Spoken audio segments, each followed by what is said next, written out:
Today, we're going to take a detailed look at wide receiver Nico Collins of the Houston Texans. How does he win? What routes does he generally run? How good is he compared to his peers?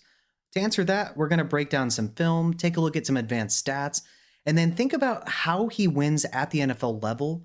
And so, watch till the end, and we'll have a good idea as to how good Nico Collins really is. Nico Collins was drafted at the end of the third round in the 2021 NFL Draft and was a relatively unheralded prospect. He did receive third round draft capital, but he wasn't projected to be a top shelf wide receiver or anything coming out of Michigan. So he's 6'4", 215 pounds. Generally, that's going to be somebody that is an X wide receiver, but depending on their athleticism, could probably win in the slot. Probably not going to be a flanker so much because of the size, but it's a possibility. He does have 97th percentile arm length, though. So you have somebody that's really tall, weighs a good bit, and has really long arms. Nico Collins is 25 years and 7 months old. And so historically, peak wide receiver production is at age 26, and it steadily declines around 28 plus. So he should, at least historically, be hitting his prime right about now. And so we have somebody that is really tall, weighs a good bit, has really long arms. What does his athleticism look like, though? It's utterly impressive. So he ran a 4.50 40-yard dash, which is 69th percentile in and of itself. But that's not all that impressive per se. But when you think about Nico Collins being 6'4", 215 pounds, that gives him a 90th percentile speed score. That's height and weight adjusted speed. Ludicrous. His burst score is also incredible. His 126.3 score is 75th percentile, but he's also agile. His 11.11 score is 67th percentile, and he has a catch radius of 10.33, which is 95th percentile. So what you have here is somebody that has elite size in terms of height and weight, elite arm length, and very good to elite athleticism across the board. Now, Nico Collins has missed some time, so I broke down some of these stats in terms of per game because it wouldn't really be fair. But I took a look at weeks 1 through 14 and wide receivers with at least 63 targets, which was a sample size of 48. Now, Nico Collins has run 246 routes in this time, which is 93.5% of the team routes. When we take a look at where he's utilized, he plays 21.7% of his snaps from the slot and 77.9% out wide. So he's an X. He is your prototypical vertical X, but he does have some fluidity in the sense of he can play in the slot. He's generally not going to be a flanker. That's going to be more of your Tank Dell, but he theoretically could, but he's best used as a vertical X. Look at his yards per out run. His 3.38 are second in the sample size. His PFF receiving grade of 92.5 is first. His yak per reception of 6.3 is eighth. His missed tackles forced of 8 is tied for 22nd. Once again, he's missed some time. Otherwise, that would be a lot higher. He is very, very good after the catch. His 5 contested catches are 38th. Same thing, he's missed some time. His targets per game of 12.1 is 5th. See, elite players earn elite targets. They earn elite volume. 12.1 targets per game, as you can see by being 5th, is absolutely elite territory. His 6.1 receptions per game is 14th. Still not quite elite, but still really good. But when we think about how he's targeted, you'll see that in the film later. He's generally targeted downfield a lot more. So you're generally not going to connect on quite as many of those, and that will lower your percentage of caught targets. His yards per game, though, of 104 is first in the entire NFL. Yeah. And his 0.5 touchdowns per game are 16th. So what we have here in terms of the advanced stats, they tell us that this guy is potentially just the best receiver in the NFL at face value looking at some of these, but it isn't even arguable. He is absolutely an elite receiver based on the advanced stats. And so looking at this, it's really easy to see why people think he's a top shelf wide receiver. The advanced stats absolutely agree with that. And so when we think about it, looking at his profile, he's being 6'4", 215 pounds with long arms, being quite athletic and very, very fast for his size, with a 77.9% out wide snap percentage, that tells us that in general, he is a vertical X. But what does the tape show us? Let's take a look. Taking a look at Nico's first target, he is going to be running a skinny post down the field. The Colts are going to be in a cover 3, and so you're going to have 3 deep third defenders with underneath coverage. On this play, make note of Nico Collins' build-up speed. It's really insane. I think it has a lot to do with him having really long strides. Regardless, he is way too fast for the cornerback. And then you're also going to get a really good example of him in a contested catch situation. He is going to catch the ball over 2 defenders on this. And so look at this. He is already past the cornerback, who had a pretty good cushion. Notice the ball tracking ability. And then he catches it over 2 people. It's ridiculous. Take a look in real time. You're going to get Brevin Jordan in motion. The build-up speed is ridiculous on this play. I mean, how do you defend that? He's faster than you, taller than you, and he can catch the ball over 2 defenders. Utterly ridiculous. On the second target, we get a really good example of his elite yards after catch ability. So he is going to be running what's called a bang 8. The Bears are going to be in a tricky coverage. It's going to be a cloud cover 3 where you're going to have a deep third safety here, a deep third safety in the middle, and then this corner is going to be in a deep third. And you're going to have some underneath coverage here. He's going to find the soft spot in the zone. He's also, hint, very good at that. And he's going to break multiple tackles. And pay attention to how aggressive he is after the catch. He's even going to fight off the press coverage of Tyreek Stevenson there. Catches it, squares up, heads right upfield, fights through tackles. Get off of me. And this is the Bears early on in the season. I know they're not playing like it right now, but earlier on in the season, they were playing like an elite defense. And so this just makes it even more impressive.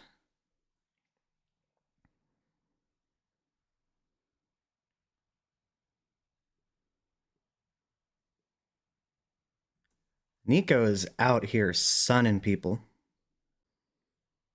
On this play, Nico starts on the bottom of your screen. He's going to go in motion. He's going to loop around Diggs and run a corner. The Vikings are in a cover 3, but it's a match. So once Nico Collins goes in motion, number 2 here is going to be in man coverage on Diggs, and Byron Murphy is going to be acting in man coverage against Nico Collins. You're going to have a deep center field safety and a robber underneath. He's going to find the soft spot in the zone. Well, just not even a soft spot. There's just is nobody there. Byron Murphy is a little bit late, so he's going to get a lot of initial separation. On this play, just pay attention to how smooth he is. It's really, I mean, this guy is 6'4", 215 pounds, and he's this smooth. Really, it's incredible stuff. Somebody that's 6'4" should not be this smooth. Now, he's definitely not Calvin Johnson, but that's just what it reminds me of in terms of somebody that is just a specimen in terms of their elite size. That's just so smooth. I know I've said that a million times in this, but it really is that incredible. If you like what you're seeing and hearing so far, feel free to like and subscribe. It's a free and easy way to support the channel, and I'd really appreciate it. If you want to see me do more player breakdowns where we take a look at their profiles, their athleticism, take a look at a lot of the advanced stats, and then break down what we see from these guys on film, just like and subscribe. And if there's anybody that you would like to see me create a video for, just let me know below in the comment section. Thanks. And right here we have a jailbreak screen to Nico, so he's going to come back to the quarterback for a screen. The offensive line is going to come outside to block for him. They're going to get a PA fake action here to lead the defense to this side of the field to open up space for Nico. It's literally the perfect play. You could not have a better play for this. I say that because Harrison Smith's going to come off the edge. This guy's going to come off the edge. And every down lineman is going to be blitzing as well. And it's a cover 3 blitz. And so you're going to have deep third defender, deep third defender, deep third defender with underneath coverage in the middle. The play action fake to the outside here is going to draw the defense this way, which is going to lead to nothing but open space for Nico. And so on this play, take note of Nico Collins' short area agility. It is remarkable for somebody his size.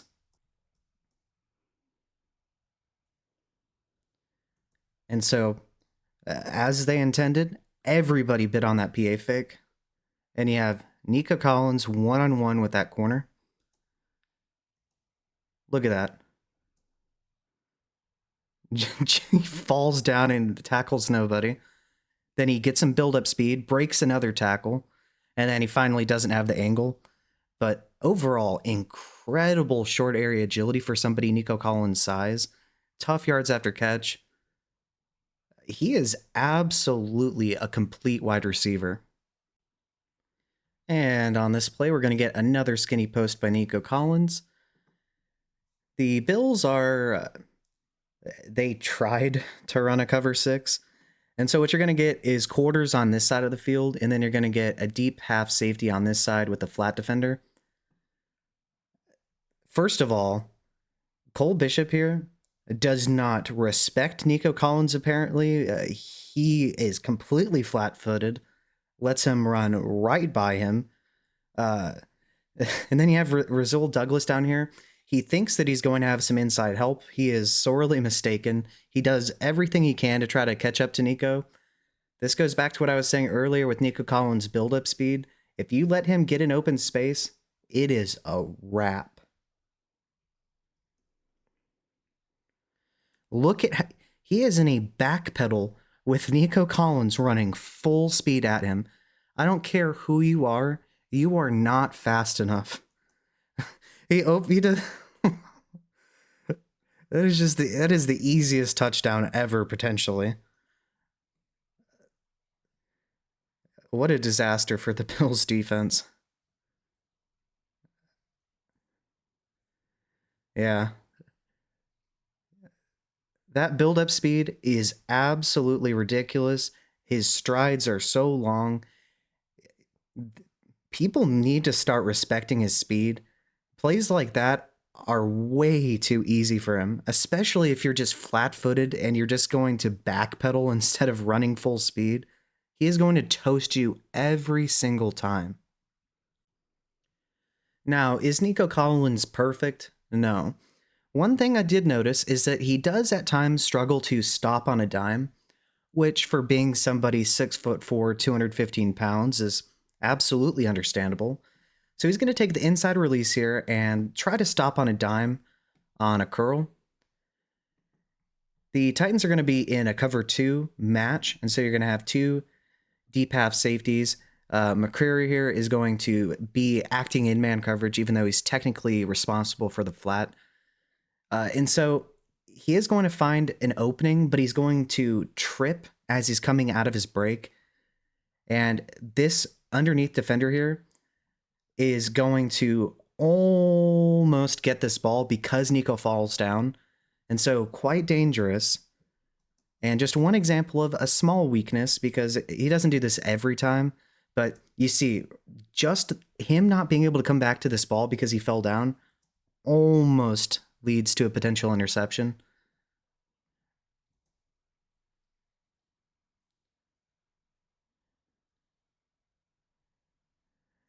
And so, like I said, it's not even per se the ability to stop on a dime, because he can. It's the ability to keep his balance at times after he tries to stop on a dime. And so plays like that are potentially really dangerous, because that underneath coverage linebacker almost got that pick. And on the last target we're going to look at, Nico Collins is running a bang 8. The Titans are going to be in a cover 3 buzz. You're going to have deep third defender, and deep third defender. You're going to have underneath coverage here. He's going to find the soft spot in the zone. Pay attention to how he runs directly behind the underneath coverage defender. It creates a perfect opportunity for CJ Stroud to fit this ball in.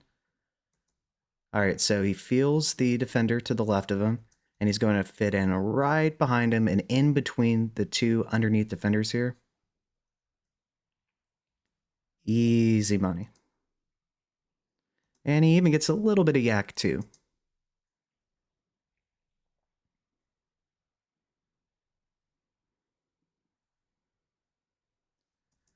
What a monster. And so when we think about Nico Collins, he is your classic vertical X wide receiver. He's 6'4", 215 pounds with 97th percentile arm length. He has a 4.50 40-yard dash, which for his size is stupid. Yeah, and that gives him a 90th percentile speed score. He plays 77.9% of his snaps out wide. And so, classic vertical X. When we took a look at his efficiency, his 3.38 yards per out run is second in the entire NFL. One stat that I didn't give you is his 19.5 full PPR points per game is second in the entire NFL for fantasy. His 92.5 PFF receiving grade was first among the sample size. His 12.1 targets per game was fifth.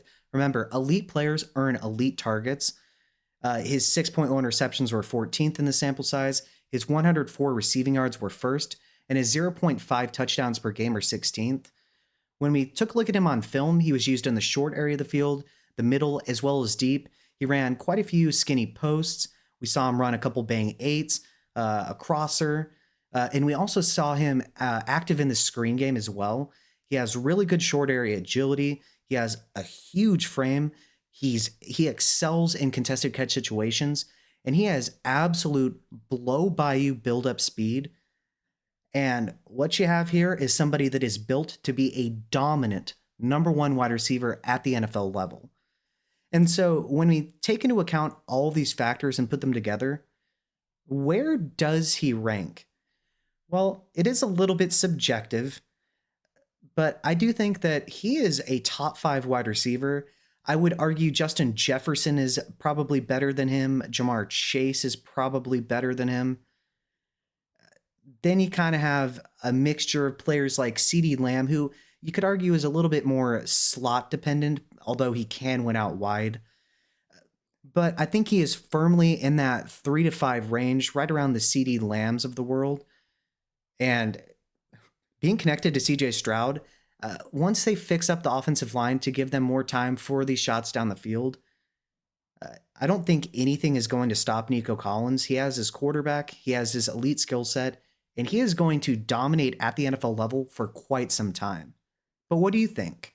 Do you think I'm a little high on him? Do you agree? Are you a little bit higher than me, possibly? Let me know below in the comment section, and let me know why. With that being said, if there's anyone that you would like me to create a video for, let me know below in the comment section. And if you like what you've seen and heard, and you want me to continue doing these player breakdowns, where we take a look at their profiles, advanced stats, and then break down what we see from these guys on film, just like and subscribe. It's free, and it really helps the channel. Thanks.